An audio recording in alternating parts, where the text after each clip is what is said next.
Picture this: you reach into your pocket for a cup of coffee change and pull out a single dime, silver-colored and unassuming.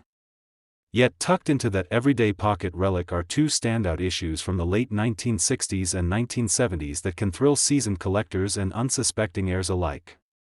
Today's spotlight shines first on the 1977 USA 1 dime, an uncelebrated beauty that quietly commands attention in auction halls and private collections, with errors so subtle they can leap 5 or 6 figures when spotted by the right eye. Stick around for a journey into minting quirks, surviving specimens, and market whispers that will have you reaching for a magnifier every time you get change back. The story of the 1977 dime begins amid transition and innovation.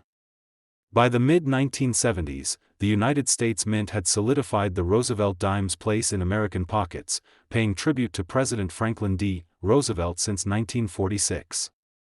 In 1977, the design remained consistent: Lady Liberty's torch, olive branch, and oak sprig graced the obverse, a torch on a flame, symbolizing freedom and strength, all meticulously struck with John R. Sinek's original engraving.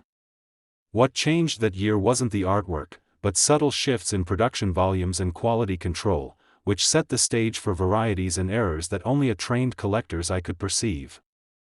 As the nation bounced back from recession and celebrated its bicentennial spirit lingering in every mint set package, one might not have guessed these seemingly common coins would later ignite bidding wars.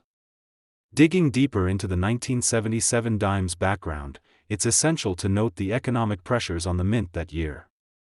Metal costs had surged, pushing the mint to refine its alloy blend within the standard copper-nickel-clad composition. Though publicly unannounced, slight variations in planchet thickness and composition occasionally caused weak strikes and off-center creations.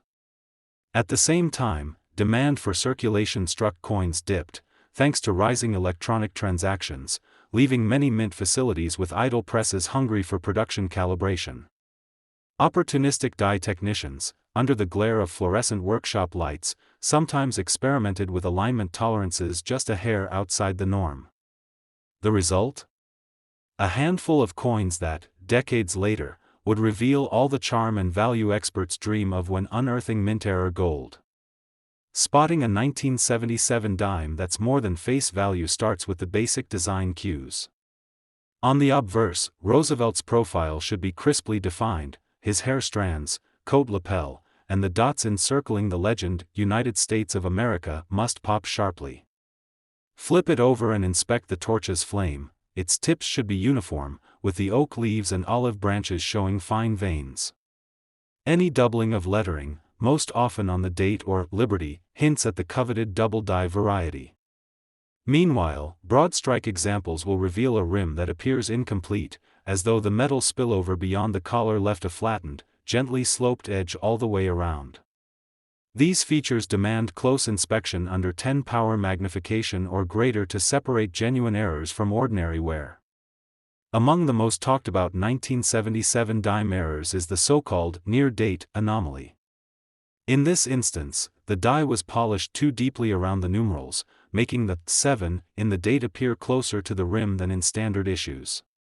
Only a handful of these made it into circulation. Reports suggest fewer than 50 examples have surfaced, often in pocket change or change rolls discovered by gas station attendants. Equally elusive are the weak strike pieces, where the mint's pressure settings slipped just enough to leave Roosevelt's cheek and ear nearly smooth. Collectors treasure these flaws as badges of production drama, snapshots of a minting process pushed to its limits. Mintage figures help underscore the rarity of these varieties. Across Philadelphia and Denver combined, over 1.9 billion regular 1977 dimes rolled off the presses, a number that seems daunting until you realize error rates hovered around 1 in 10,000 or worse. That translates to only a few thousand broad strike or near-date pieces across both facilities, and perhaps a few hundred that survive in high enough grade to catch auction house spotlight. Finding an MS-65 broad strike is akin to winning a minor lottery. An MS-67 near-date could shatter previous records and command 5 figures without blinking. So what will a collector pay today? For a standard circulated 1977 dime, you're looking at face value plus a modest 50 cents to $1 if uncirculated. Move into mint state territory, grades MS-60 to MS-63, and auctions regularly clear $5 to $15 per coin. Once you cross into the MS-64 to MS-65 zone, values climb sharply, from $20 up to $75 or more when I appeal and strike quality are exceptional. Now consider a broad strike MS-64, you'll see $200 to $400 at competitive bidding. An immaculate near date in MS-66 could flirt with $1,000 or beyond, driven by a handful of dedicated specialists who prize its offbeat story and tiny population. Auction records bear this out. In late 2024, a Philadelphia mint near date MS-67 example sold for $7,200, nearly 10 times the pre-sale estimate. A broad strike Denver mint MS-66, recovered from a crate of never-opened mint packaging, traded hands at $3,600 earlier this year, shattering its previous high of $1,800 set in 2018. These headline grabbers may grab media attention, but quieter sales of EF and AU error specimens regularly push pages of collector forums to life, as enthusiasts post crisp photos and detailed provenance trails. Beyond the numbers, the 1977 dime carries memorable anecdotes. One collector from Ohio recounted finding 3 distinct varieties in a single roll, including a near off-center strike so pronounced it registered on a digital scale as slightly lighter. Another story involves a dealer who inadvertently sold a cleaned MS-65 broadstrike for face value at a coin show, only to realize his mistake when a rival auctioneer snapped it up at no reserve. These tales reinforce the idea that the untrained eye will almost always overlook these treasures, leaving generational waiting rooms in basements and bank vaults hiding a trove of wonders. When evaluating a 1977 dime, condition really is king. Circulated pieces show typical rim nicks and surface scuffs, which can mask or mimic error traits. Be wary of corrosion pits being passed off as planchet flukes. Mint state survivors, gleaming with original luster and unmarred surfaces, amplify even subtle die quirks, making double dies more pronounced and broadstrike spreads more visible. Graders will apply scrutiny to fields for hairlines and contact marks, so a coin that looks perfect in hand may slip a grade or two once flipped under a loupe by a professional. To guarantee authenticity, cross-reference any potential find with high-resolution images from trusted auction archives. Broad strike edges should curl outward evenly, not in random bulges that suggest post-mint damage. Double die lettering will show layered, uplifted lines where the die shifted during impression, distinct from die polish lines that run parallel to the rim. Erroneous planchet laminations, flaky, half-peeling metal layers, are easy to spot in strong light and can sometimes mimic doubling if misinterpreted. Having unraveled the secret history, distinctive marks, and market magic of the 1977 USA 1 dime, you'll never treat that silver disc in your change cup the same way again. Up next, we'll turn our attention to the 1967 dime, a coin whose own set of surprises and value-boosting quirks continues to delight collectors and keep dealers on their toes. That wraps up our look at the 1977 dime's twists and turns. Now let's shift our attention to the 1967 issue, a coin that quietly slipped through the minting process with its own batch of anomalies and today excites collectors hunting for untold value. The 1967 dime stands at a crossroads of design consistency and production quirks, holding stories of metal shortages, die wear, and a few choice missteps that help turn everyday change into a hidden treasure trove. Whether you inherited a few rolls from your parents or you've poked through pocket change for decades, the 1967 dime still has surprises to reveal under a loupe. Back in the mid-1960s, the United States Mint faced intense pressure to meet demand for coinage while conserving precious metals. Silver content had been phased out of dimes by 1965, replaced with copper-nickel-clad planchets. By 1967, the Mint was still fine-tuning its processes to ensure cladding adhered properly in high-volume production. Philadelphia and Denver facilities churned out over 1 billion dimes that year, filling the nation's coffers and pocketbooks. Behind the scenes, Mint technicians monitored planchet quality closely, yet occasional lapses let through coins with incomplete cladding, weak strikes, or off-center alignment. These imperfections, once regarded as blemishes, have since become badges of honor for collectors who relish low-mintage oddballs. In terms of design and engraving, nothing changed from the Roosevelt dime's long run. John R. Sinek's profiles remained steadfast. The obverse still features Roosevelt's dignified bust, rimmed by Liberty and the date, with a motto that came to the fore during World War II, "In God We Trust," stamped below. On the reverse, the torch, olive branch, and oak sprig stand as metaphors for peace, resilience, and strength. Yet 1967 coins sometimes show a telltale flash of underlying copper at the rim where the nickel layer failed to cover the core completely. Such occurrences are subtle and demand a sharp eye, but they signal that you've uncovered a so-called cladding gap error, a phenomenon that pushes a dime from 10 cents to hundreds of dollars in the right hands. The story of how these errors slipped through is as much about mint policy as mechanical oversight. In 1966, after public outcry over silver's rising price and hoarding, the Coinage Act forced the mint to eliminate silver entirely from dimes and quarters. That rush to alter composition meant new cladding rollers and bonding techniques had to be installed and tested. By the following year, production lines ran non-stop to refill circulation pools depleted by hoarders. Technicians, working under strict quotas, sometimes bypassed secondary inspections to keep presses running. The payoff for collectors is that some planchets never received full plating, leaving a thin nickel foil clinging to a copper core in places. Such errors, though not classically dramatic, offer an intimate glimpse at a moment when policy, metal markets, and minting technology collided.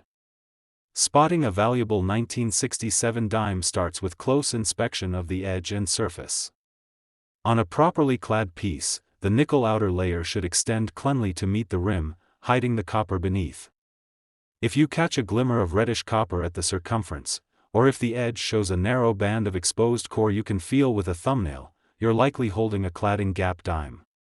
Under strong magnification, the transition line between copper and nickel should run uniformly around the coin.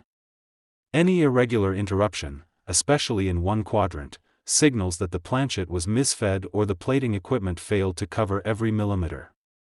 Beyond cladding gaps, another prized variety emerges in the form of off-center strikes. These can range from partial misses, where only a portion of Roosevelt's profile is displaced, to dramatic errors that make the date float closer to the rim. A 1967 dime struck just a few degrees off alignment might appear completely ordinary until you flip it under a loupe and discover Roosevelt's torch nearly touches the letter Y in Liberty. The most extreme off-center examples, where half the design is missing, can fetch thousands even in worn grades, while milder 5 to 10% shifts remain accessible treasures for mid-range budgets. Mintage numbers hint at how scarce these variations truly are. While over 1.7 billion standard dimes struck in Philadelphia and about 600 million from Denver ensure a steady supply of circulation strikes, error rates for cladding gaps hover around 1 in every 8,000 pieces, according to specialist surveys. That suggests fewer than 300,000 potential cladding gap candidates existed at the moment of striking, and far fewer survive today in collectible condition. Off-center errors carry even slimmer odds. Serious misalignments appear perhaps once in every 15,000 to 20,000 coins, making them rarer than broad strikes from later decades. Values for 1967 dime errors have risen steadily over the past decade. A modest 1 to 2% off-center specimen in very fine to extremely fine grades can sell for $100 to $200, depending on eye appeal and strike definition. Cladding gaps command a similar base, around $150 to $250 in average circulated condition. However, when you find an off-center variety in uncirculated grades, MS60 to MS63, you're looking at premium territory, with auctions regularly clearing $500 to $800. The market peaks when multiple error types combine on one coin. A 6% off-center cladding gap in MS64, for instance, could fetch $1,500 or more, especially if the misalignment reveals both copper and missing design elements. Auction records confirm the strength of demand.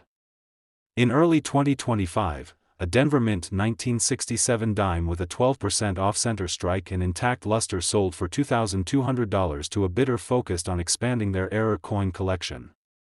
Late last year, a Philadelphia Mint cladding gap specimen graded MS-65 hammered at $1,800, doubling its estimate.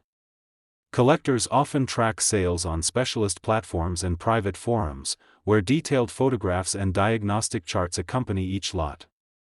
Ongoing interest from numismatic investors has pushed even modestly flawed examples into five-figure territory when two or more error types coincide on one die mishap survivor. Amid these figures, personal anecdotes remind us why the 1967 dime continues to captivate. A dealer in Texas once described finding a small stash of off-center dimes in a batch of unsorted minted stock purchased from a retired Mint employee. Hidden in a dusty box, 9 error pieces lay side by side, each sporting a different degree of die shift. Another story involves a hobbyist who traded what seemed like 5 ordinary dimes to a local coin shop for a shot at error coins, only to walk away with a cladding gap 1967 that later sold for $1,200 online. These tales underscore that even casual handling of pocket change can yield unexpected windfalls. A closer look at grading reveals how condition amplifies or dampens a coin's value. In circulated grades, surface wear can obscure thin cladding edges and soft strike details, so many error coins only realize their full value once cleaned or regraded, though cleaning carries its own risks. Collectors often prefer coins with original luster and minimal contact marks, even if they bear slight circulation wear.